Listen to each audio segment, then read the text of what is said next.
عمو ممكن تشيل مني مناديل؟ لا مش عايزين. طب اشتري مني كيس لعب بس. هو انت ما بتسمعش؟ ما قلنا لك مش عايزين. انت يا ابن اللي واقف امشي يلا من هنا. خلاص انا اسف يا عم. خد يا حبيبي تعالى اديني كيسين من معاك. اتفضل يا عم.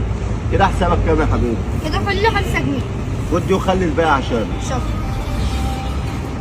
عمو هي دي فيها لحمه؟ اه يا حبيبي فيها لحمه. خد دي كلها. شكرا يا عم. هو انت بتشيلها ليه في الشنطه؟ هو انت مش هتاكلها؟ لا لما اروح هاكلها انا وامي واخواتي. انت وامك واخواتك بس؟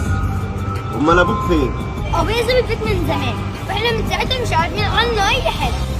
طب ودي هتكفيك انت وامك واخواتك؟ لا يا عم احنا هنحلبها بعد الاكل عشان اللحمه دي اكيد طعمها حلو. هو ايه اللي انت بتقوله ده؟ هو انت ما بتاكلهاش؟ لا يا عم انا ما باكلهاش، بس عشان ما باكلهاش اكيد طعمها حلو، وكمان لازم ادوق امي واخواتي منها عشان لو ما اكلوش منها المره دي ممكن ما ياكلهاش تاني طول حياتهم. هو انت مش بردان بالهدوم اللي انت لابسها دي؟ والله يا عم لسه ما كلناش هدوم ليه.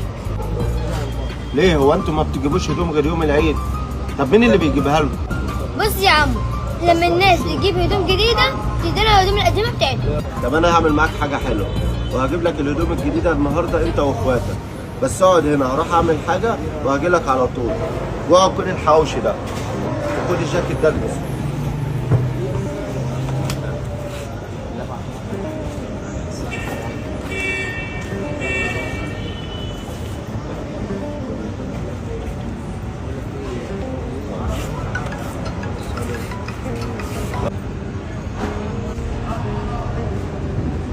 كده حسابك كام يا استاذ؟